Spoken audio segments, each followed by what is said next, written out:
સંજેલી તાલુકાના ઢાળસીમળ bus station પાછળથી વાસિયા જવાના માર્ગનું નાળું ધોવાઈ જતા ગ્રામજનોને ભારે હાલાકી। સૌ ભણે સૌ આગળ વધે, ખાલી સૂત્રો જ સારા લાગે છે। સંજેલી તાલુકાના ઢાળસીમળ ગામની વાસ્તવિકતા તો જુઓ।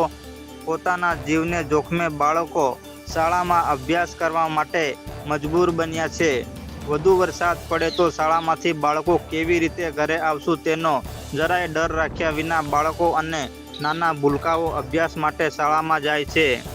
ઢાળસીમળ, ધમેણા, સાગડાપાડા સહિતના બાળકો આ નદી પાર કરીને અભ્યાસ કરવા માટે જાય છે। વધુ વરસાદના કારણે નદી નાળા છલકાયા, જેથી 40થી વધુ બાળકોને અભ્યાસથી વંચિત રહેવાનો વારો આવ્યો અને પોતાના જ ઘરે રહેવાનો વારો આવ્યો હતો।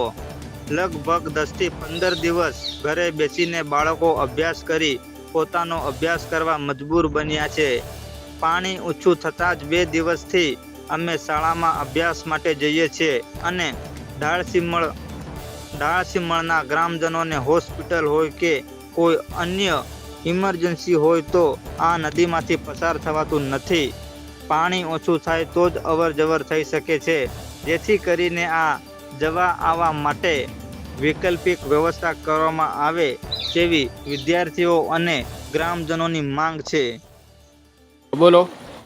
હાજી સાહેબ, અમારે તડાકા ભડાકા સાથે વરસાદ ચાલુ હતો અઠવાડિયાથી, તો અમારે છોકરાઓ નાના બાળકો ભણવા જતા બંધ થઈ ગયા અને અમારે બી અવર જવર માટે સરસામાન માટે બી બંધ હતા।